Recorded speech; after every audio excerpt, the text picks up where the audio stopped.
Can I go to ChatGPT to fix my marriage problems? Can I ask it questions? Is it going to give me good answers? That's what we're going to talk about here. Welcome. This is Jeff and Cynthia on the C Note Show. And ChatGPT is something that I've been teaching clients how to use. I've been training it myself on how to give answers. And I'd say 80% of the guys that I talk with say, yeah, I've talked with AI or chatted with ChatGPT on what I should say, what I should do with my wife, and it gives me a lot of insight, they say. So we're going to talk about that here today. So I've used it, I think, in the beginning of my kind of journey through all this stuff, and I put into the chat GPT to say, like, I want you to give me responses that will align me with certain male archetypes, like what archetypes I was trying to identify with. I didn't want to go in blind with a blank AI just to see what would happen. So I kind of gave it a platform that I wanted it to speak from and just started asking it questions just to about personal life, about how I should handle a situation, things like that. And I found that the advice sounded good. And then I would sometimes challenge the advice that it would give me and say, like, well, I feel like maybe this would be a better way to handle it. And all of a sudden we go, oh, yeah, that sounds good too. Like, well, you're not really helping me if you're just going to kind of, if I challenge you and you just kind of yes man me. So I've been back and forth on it. Sometimes I'll ask you questions, but it's not like I just copy paste whatever it says and send it over to my lady friend. It gives me some insight and then I process on it and then I work through my own kind of personal workflow I have about like, does this align with my beliefs? Does this align with my idealized masculine traits? My nuts, my values, things like that. Like, how does this align with those kind of things before I actually execute on any of it? Yeah, nice. You give it an idea of what to filter through the arc. So what kind of archetype have you put in? How have you learned to do that with the AI? Yeah. I did some Googling research on like how do you teach AI what kind of perspective you want it to come at you with to give it kind of a platform. And then I went through some of the, warrior, king, sage, lover, I think were the four that I kind of wanted to mix from just to like get a broad spectrum. So when it spits out a response, it'll say, the kingly response is this, the warrior response is this, here's the different perspectives. And it'll give me all four in general, unless I ask it a direct question, and then it starts kind of says, well, here's a good response you could give that kind of wraps up the ideas that you're trying to accumulate into this conversation and things like that. So I would say it's been mixed results, but the more I use it, the more it seems to learn Mhm. what my situation is and the kind of responses that sit better with me personally. Yeah, that's really well put. So when you challenge it, it doesn't do very well and maybe just yes mans you. No, But yeah, if you teach it, like that's one thing that I've mentioned to certain guys, and Alan, you're doing right now is, hey, according to this book, or you feed it a transcript. You can grab transcripts from videos and feed it to it and then say, in relation to this, how would you handle the situation? So it's a jumping off point for it to know what the frame is that you want. So you have to know what you want. You have to know how to target it first, really. yeah. It's a good like 11 o'clock at night. I don't have anyone I can necessarily call on to say like, hey, what are your thoughts on this or whatever. And Google is not helpful at all when you use ask the Google search, how should I handle this situation? It gives you complete crap. But in a weird way to have the conversation with the AI at 11 o'clock or midnight or whatever, to kind of bounce ideas off of and challenge it and then set a framework and kind of, even if it's almost like a journaling entry with a conversation in a way, which is kind of Right. cool. Yeah, that's well put. That's awesome. Hey, thanks for getting us started, Alan. Appreciate it. Good to see you. So Okay. another man come in. I saw Bruno come in here too. Dustin's in here now. Good to see you guys in here. Who else has used it? Dustin. Yeah, come on in. I've used it a lot. Yeah, what do you uh, say? How long is the average male penis? Like, make me well, feel better about that. no, well, yeah, but for shits and giggles, I thought I'd just try this one real quick. How do I get my wife to have more sex with me?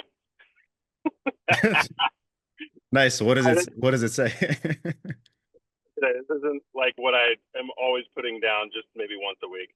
Uh, Just want some. Interestingly enough, it comes up with start with emotional intimacy, have honest, gentle conversations, make her feel desired without expectation, address stress and fatigue, check in about physical or emotional barriers, lead with love, not frustration.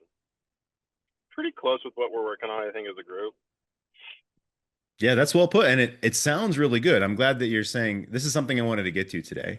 There's a lot of Yeah. things that'll say that sound really great. And then for you, Dustin, where does the rubber meet the road with how to apply that or should I do all five of those steps at one time? Where does the application come in for you? How does that, jive? Hmm.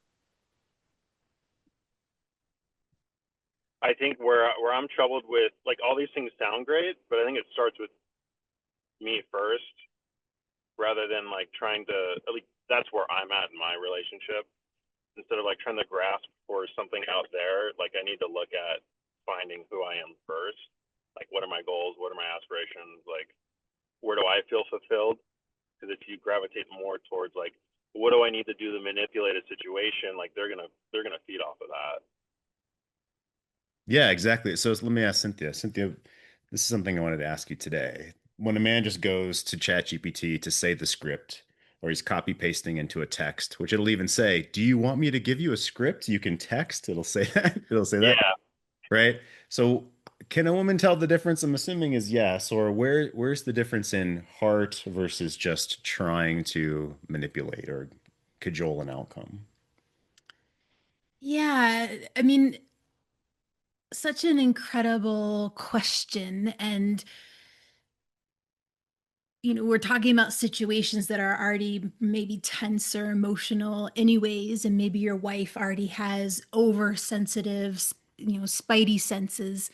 However, if words are coming across to her or actions are coming across to her as like lifeless, like they don't have the life of you, the man of you, the heart of you in them, they will feel hollow and off.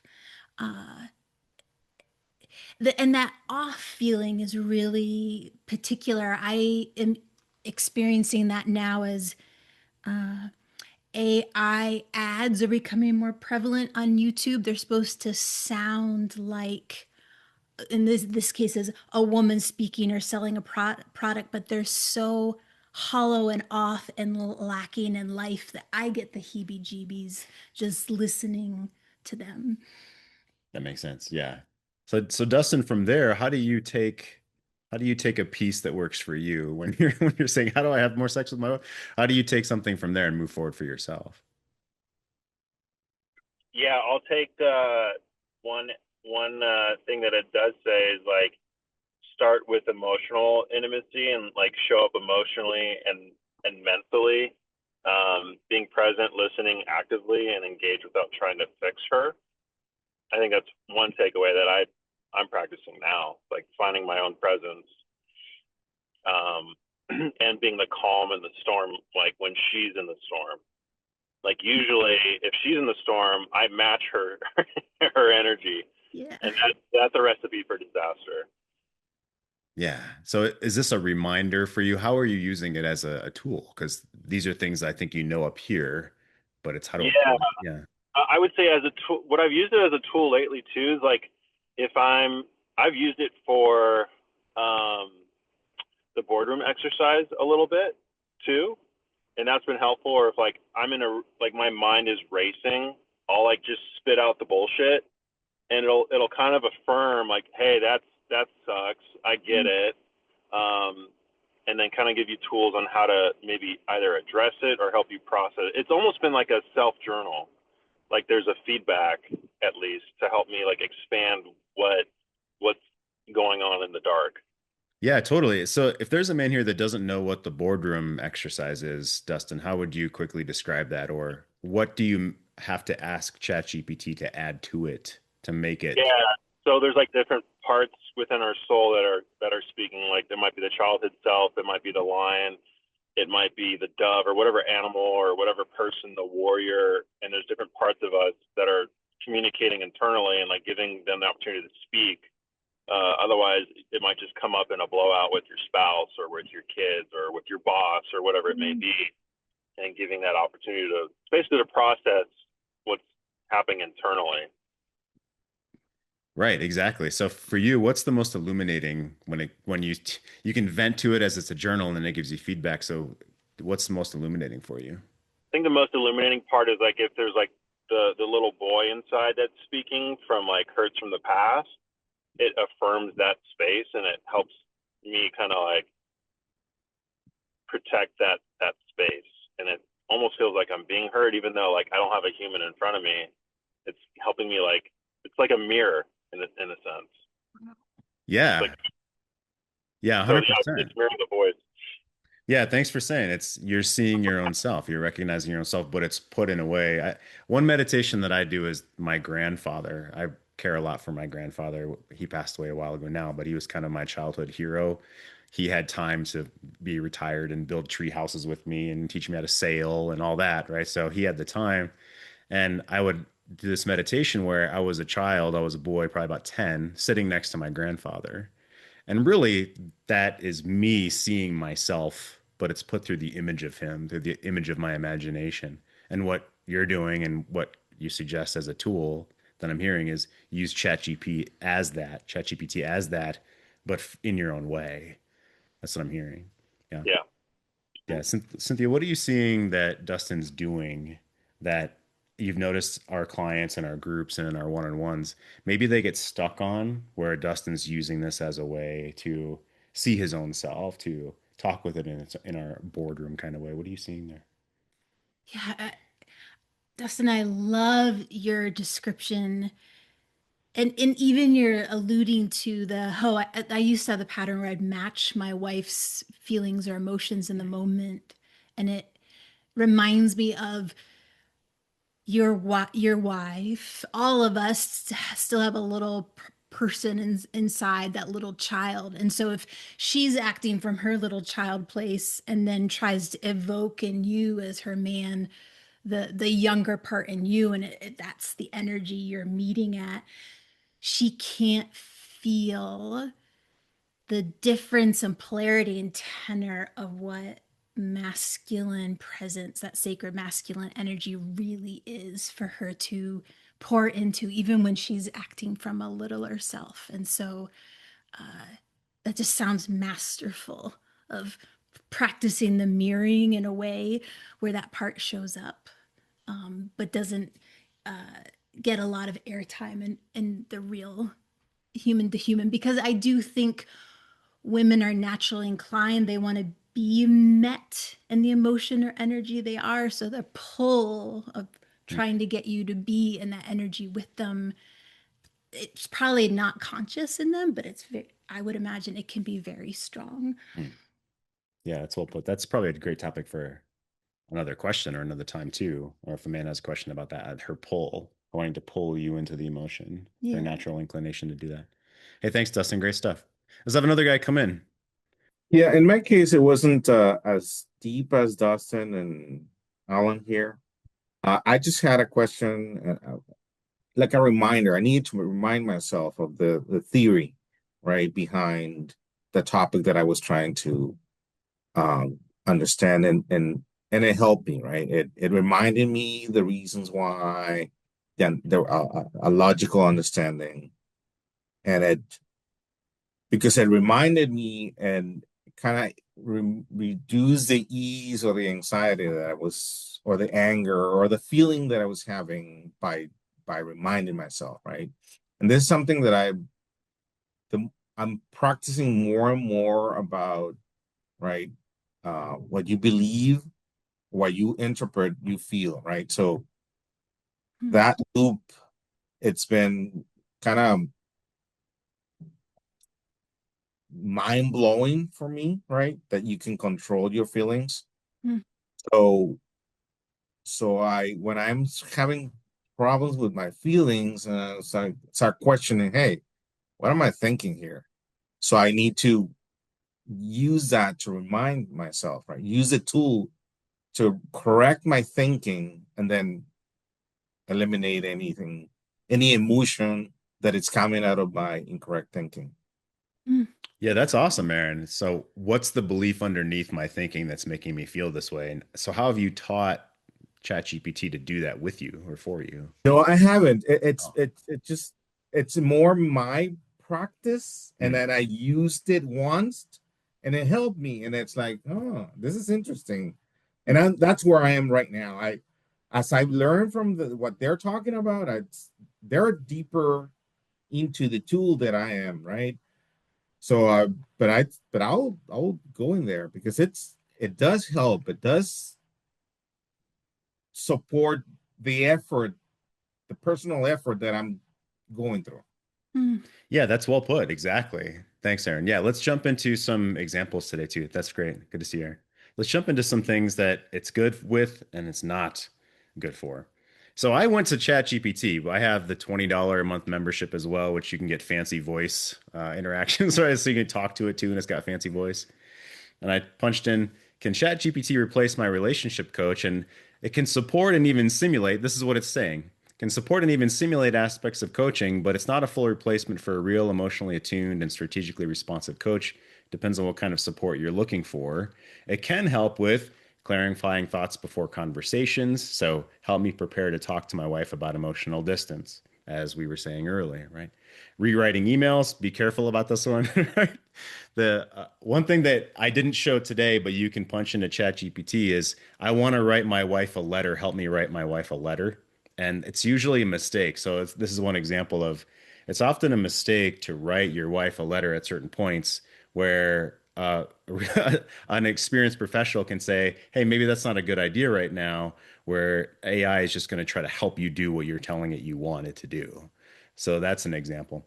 Rewriting text, exploring patterns, shadow work, building new habits, role playing practice, giving insights into dynamics. Shadow work is great. That's basically prompts to help you flush out stuff that you're not aware of and to help integrate emotional integration, integrate what's been shoved down in the past. And I have an example of that a little bit later. This is what ChatGPT says it can't do like a coach. Tune into your emotional tone and nervous system cues, track your long term growth and blind spots, hold you lovingly accountable in in a human way with one finger, like Carl was saying. Offer custom strategy based on deep knowledge of you and your partner. So that's a big one, is it doesn't have the nuances of what's all that's going on. Help interrupt real-time defenses or wounded responses and read between the lines when your words say one thing but your energy says another. So Cynthia, a woman never says one thing but her energy means another, right? A woman always so this last one, when your words say one thing but your energy says another. So when you punch in my wife said this, but her energy is different. How's that? So talk with us about that for a minute. Well, it almost seems fair that Chat GPT would not pick up on it because I think a lot of women, when they say one thing but mean another, are not consciously Hmm. aware of that. Either are not conscious of how the depth of what they're asking for, or even the evolutionary biology of what they're asking for. And a lot of times, uh, if we go deeper, a woman's asking to not be alone in her experience. Uh, hence what I was saying earlier with Dustin, like there's a unconscious pull of wanting you to meet her in the energy she's at, so she knows that she's not alone. And I do feel that's a very deep evolutionary pull underneath the, hey, if you just take out the garbage, I can be intimate. But what it's really asking is to be known for something that's more deeper, that she feels alone in, that she's wanting to be met in and understand with you. Well, let's use this example to say more about that right now then. So if she isn't feeling well, if she's not feeling good in herself, and she's unconsciously wanting to pull her partner to that level so that she doesn't feel alone, but that's not actually going to help. It's actually going to make ultimately both of them feel worse, or she'll maybe even lose respect for him if he tries to kowtow to her or just to stew and whatever. So, what's a man to do? How is a man to consider what's going on there, even if she's not aware of it consciously? Yeah, well, what I think then there's a brilliance to what Aaron was saying of when a man's checking in, like how he's thinking about things or how he's the emotion that comes up when she's trying to pull at him, and he has perspective and able to master his own thoughts, feelings, and step back to see the bigger picture. That allows a really big opportunity to respond uh, in a way that's truly meeting the situation and not being reactive just because she's having a dramatic or emotional intense feeling. And I would say women, when women meet women at the same emotional resonance, that can bring a lot of connection, and it's good for their neurochemistry. But if we're talking about polarity, she's really needing from you your own self mastery plus like a kingly eye on what's going on to see the bigger picture. Hmm. Well, let's circle that to, okay, here's an example from one of my client sessions right here. He wanted to work on flushing out, I'm afraid of losing money in a divorce, so there's fear. I have animosity toward her rewriting the past. And we worked on this, and I offered these journal prompts that I used AI to help produce for him. And so this shadow prompt, where love became pain, he says, I've learned that love is pain in some ways, and why have a long-term relationship? So whether you want to take a screenshot of this or obviously go into ChatGPT and ask it, I want to flush out where this first happened in my life, where love became pain, is what he'd said. So here are a few examples of journal prompts that he's doing as homework. Where in my life did I first learn that love equals pain, worry, or responsibility? What part of me still clings to that belief because it feels safer than letting love simply be? What would it mean to love, not as a feeling to hold or control, but as a way that asks for no guarantee, no return, no performance? And how different is that within the ethos of relationship? I didn't learn these things. That love means there's no guarantee, there's no burden of performance. What if love was just that basis? What am I afraid would happen if I truly let love be free in me, not tethered to anxiety, not bound to others' needs, not wrapped around fear of loss? And what would it feel like physically in my chest if I let love be weightless? Okay. Now, that does not mean that relationships don't have expectations, but the idea of love itself, he says he's afraid of love itself at this point, not even just relationship or monogamy or marriage, but the idea of love. And this was something that I created and we created together as a journal prompt, as a homework prompt. So here's a particular example of what you can use it for. Oh, and if you're watching this on YouTube, hit subscribe. If you're liking this, press thumbs up, right? And we have more stuff on our website, greatmenmovemountains.com. We have free stuff, we have paid stuff. Reach out to me and ask if you have questions. Good stuff. Good to see you guys. Please post your questions in the comments below. Also, if you go up to our video details, we have a link in there for our at-home video course. It's all about turning your marriage around quickly. Basically, it looks like my wife and I are going to get back into the same bedroom. I've been in my daughter's room for almost 3 months. As a result, my kids have basically taken over my bedroom, or my wife and I's bedroom.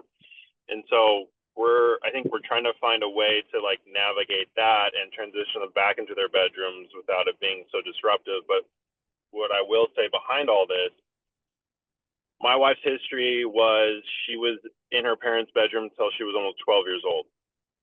Wow. And I think she has a heart for that with our kids. And the way it's come out in our arguments in the past has been basically the kids are a bunch of cock blocks. That's very eloquent. Yes. Which is not helpful, right? But both things can be true. I love my kids, but it also can be a rub against like intimacy with the relationship. So my question is like, I mean, deep down, what's really going on is like she has maybe used them as a shield, not even really saying it. But there's always a reason why she doesn't want to be intimate. Obviously, the foundation needs to be set first. But my question is like, how would either of you maybe, because I know Jeff, you have a lot of extensive like work with children, like, and like what's age appropriate for them to be self-soothing in their own bedroom and working through that, and how to navigate this next step for the both of us. Sure, yeah. So in my follow-up video that I sent to you, I asked, what is the premise that the kids think is going on now? So what's the reason that they're in the bedroom with mom and dad is sleeping in the daughter's room? What's the current, because your daughter, I think you said is 7. And So what do the kids think Yeah, right now is going on? Why are you guys doing this? my son knows, and I've talked to him about it. I'm like, listen, this, the reason why that it is the way it is because I did not treat her with dignity and respect, and I created an environment that wasn't safe, and I was real honest with him. My daughter just thinks it's my back hurts using my mattress. Like Sure. I don't think she gets it. She understands what's actually happening. So that's Okay. the context there for Got them. you. How old's your son again? He's 9. Okay. Wow. So very different. So how do you, let's start here. How do you want to chat with your son first about this? You said that you've created a space that wasn't safe. And so what do you want to say to your son? I haven't even thought that far ahead. Um, we have family coming to town, and we have the in-laws sleeping in our house. So it feels like what's prompting this is this logistical thing. So I probably want to stay away from that. And the conversation, I suppose, could be with my son, like, look, we're trying to regain trust in the relationship. I don't know if he even needs to know that, but that's what's actually happening. I wouldn't know how to talk to a 9-year-old about that other than just as if he were an adult. Mm. Well, I mean, you are having quite a mature conversation with him when you say, remind me, you said it hasn't been safe. What did you say to him? I basically said the way that I've treated mom is not how any man should treat a woman, and I'm trying to teach him like what's not okay. Okay. And how do you want to connect those dots with him of to follow up on that and what you said? I suppose it could be like exploring the last 3 months and letting him know like trying to regain trust in the relationship maybe, and mom feels more safe now, and we want to take a step towards more of what a healthy relationship looks like. I don't fucking know. Okay. Well, I'm glad we're talking about this. Yeah. So, Yeah. okay, the first thing, right, is you're not trying to get your son's buy-in. You're not trying to No. sway him or sell him or convince him of anything. You were letting him know what's going on, and now if you like, you're going to let him know what's going on, that we're coming closer together again and we're feeling safer together again. Something like this, for Yeah. instance. Now, you could Yeah. say that ahead of time, or you could just talk with him about it after you move into the bedroom and he asks, if you like. But the key there is not making him the parent, right? It's not, you're not giving him responsibility that he really shouldn't have, as in giving you permission to move back in the bedroom or giving you the seal of approval that it's time. You're not asking him those things. Yeah, and I think the challenge that might be for him is that he will probably not be sleeping in the bed with mom, which he's gotten used to. Okay, so And let's circle to that, right? Because yeah, well, the why things are going on is important for what you asked of, well, how do we transition the kids back? yeah, So that's why that's why I specifically talked about your son. Okay, with your daughter, the whole mattress thing, I mean, that's easier. You could just say whatever you want to say, basically, right? Uh, okay. Well, let me ask Cynthia, how long did you sleep in your parents' bed, or was that even a thing that you remember? I don't even remember how young I was. Probably I don't think I ever really slept with my in my parents' bed. So for me, that wasn't a thing. But for you, was that a thing? I don't remember it being a thing unless, we were sick or it was Yeah. but what it does resonate with me is something that hit me profoundly as a kid is I'd watch other my friends' parents go off and do things like have alone time. They would have trips together. They would have special times together. They would go on a date together. And it always felt a little off to me as a kid that my parents weren't getting like special alone time together. And there was something in my kind of spidey sense that it felt a little off. Um, and so that was what was hitting me is that as adults, as parents, as the couple, it's important that you guys get to have alone time and you know that kids get to see like, ooh, my parents get to have alone time, or that's what adults do when they love each other. Yeah, that's well put. So this is what adults do, I think is where you're wanting to go. That's great. Where you're wanting to go is what do you believe this is what we do as adults? So where does that pick up for you? In other words, your wife has her belief that maybe the kid's sleeping in there until they're 12. You have your own beliefs about that, but what are you building as a relationship? What do you both believe that you're doing together, alone time as adults, as a relationship? Uh, well, I think that would be a conversation we would have is like, what kind of relationship do we want for the kids to observe and to see as a framework? Um, and for her, that might be really scary because typically us being like the last time I took her out, I could tell she had hesitancy, and her exact words were, "I'm just afraid of being around you and you blow up." I'm like, "All right, that's fair. I get it." And we went out anyways, and it was a great night, you know, Hmm. with no expectations. We went to a comedy club, and it was just we had fun. Hmm. So to answer your question, it would be framing like, what do we want first in our relationship moving forward, and two, the hope would be that's what the kids should be observing, what is healthy. Yeah, I agree with all that totally. And then what does your wife think is healthy? Does she think healthy is sleeping with the parents until they're 12, or what does she currently think? Well, I don't think she thinks it's healthy for them to be in our bedroom till 12. I know that she wants them to be able to learn how to self-soothe in their own bedroom, and it turns out usually in the middle of the night, my son wakes up and ends up sleeping on the floor in our bedroom. He might have a night terror or a nightmare, or he feels alone. My daughter's different. She's more like me. Like she can just like do her own thing, play with by herself, sleep in her own bedroom, doesn't really give a shit. Yeah, okay, that's fair. But so it sounds like maybe you're not even clear with your wife about how old the No, kid is. Okay. no, yeah, like kind of in the middle. I think on one hand, I think she knows what's healthy, but I think she too has even said like that the kids' needs are more important than us being adults, Hmm. which I don't know how good of a framework that is for her. The kids' needs are more healthy than what is that? What you need as adults? Well, like when we've had these like confrontations about this issue, it's like, well, she's almost put me in this position of saying like, you're putting yourself over the kids, Hmm. your needs in the relationship. Well, what do you think about a child's current in the moment needs? If they have a night terror, they come in or they're sick, that's one thing.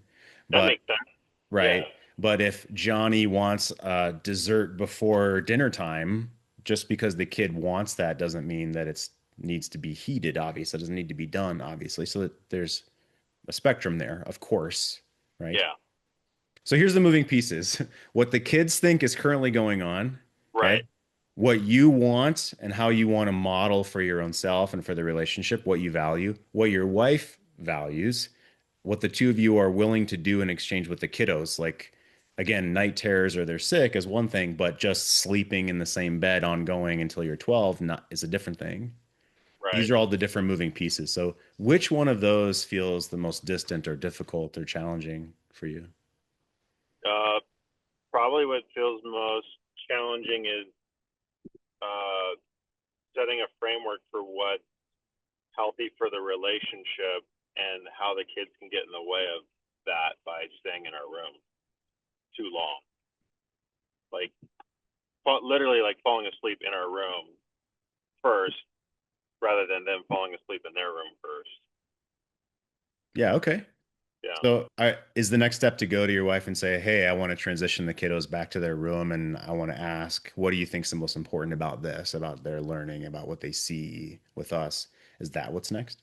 Well, I think what's next is having a conversation of what is this going to look like when I'm back in the room logistically, because I have a feeling the kids are going to stay in the room for a short period of time and then transition them out of the bedroom.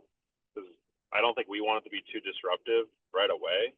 They've gotten used to that. Hmm. Um, but also, the second conversation will be like, what do we think as a couple or as individuals, and kind of work that through? Like, what is healthy for these kids to experience in terms of their nighttime routine? Like, is it starting in our room? I don't think so. Yeah, these are great questions. Yeah. Does your wife do better with verbal big conversations like that, or writing these things out and, texting back and forth about it? Or how does she enjoy handling these kind of bigger conversations? I think these bigger conversations are probably best in person. But I think you know us well enough to know, like, usually most conversations are best not to be too long, like very short and sweet and to the point. Yeah, so let me ask Cynthia about that. So with his wife, who's very tentative about trusting that he's not going to blow up, about she had the experience, she slept in parents' bedroom, about the kids being in bed with her now for months. How long has it been, Dustin? 3 months. 3 months. So they've gotten used to this. There's a routine there. The kids obviously probably enjoy it. It's fun. What would you add from her consideration of having a bigger shared value, the timing of this? What else that you would add to this? Yeah, I think I would tune into Dustin, your wisdom.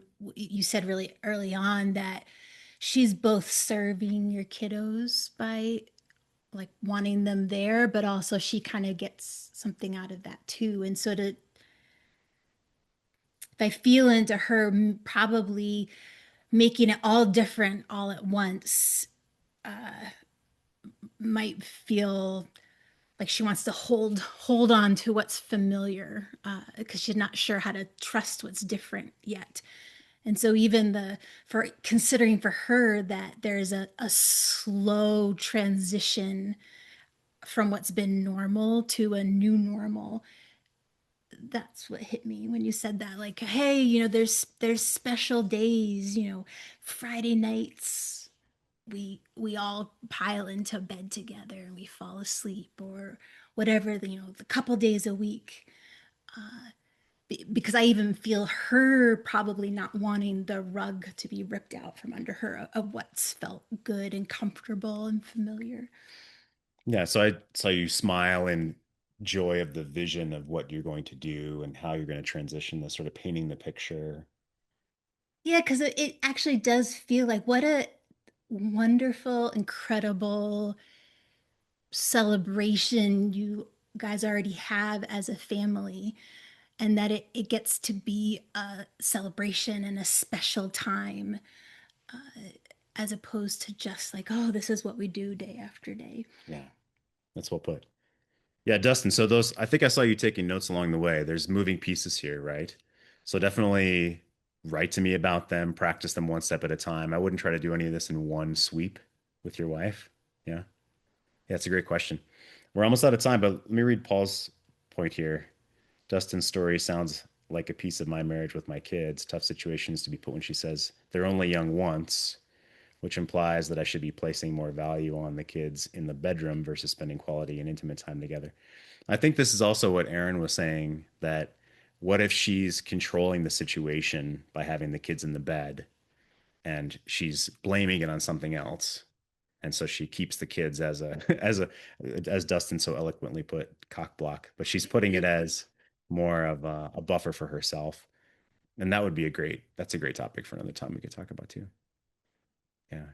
Couch time each day after I return home, our attention went 100% to us. Kids were not part of that 15 minutes. There's more about this. Yeah, Carl's point here is he's framing that there's alone time, like Cynthia was saying, which is important, certainly. Okay, a few takeaways for today. Love you guys being here. Number one, ChatGPT, right? It's a tool towards your own goals. So you have to know what you want to aim it towards those goals. It's a jumping off point between time with real people so they can give you feedback and nuance in between. And you want to get feedback from people that you look up to, people who have a life that you're aspiring to, that you can be open with and ask deep questions about. That's what we're going on here. Great to see you guys. Cynthia, what are you seeing with these men who want to know more than just what AI is able to do for them? What can ChatGPT fix my marriage? What are you seeing them searching for beyond just the prompt input? Well, gosh, it reminds me of there's so many incredible tools in the world. There's books and there's podcasts and it's ever evolving. Uh, what excites me and makes me feel very honored to be here is that this men like you are looking to use the tools in a really incredible way and have that sacred presence, that heart behind it, that rootedness, uh, that the tool is not the end game, that it's the energy behind it that the women in your life get to feel. Uh, that's the greatest gift to them. And whether they're able to receive it or not, whether it comes in the form of the most perfectly said statement, the fact that they get to feel that from you, that they get to feel that from masculine presence in their life is the gift, is the thing that matters, is the thing that makes the difference. Thank you. Good to see you guys. See you next time. Glad you're here. Ciao, guys. Thanks, Cynthia. Bye, guys.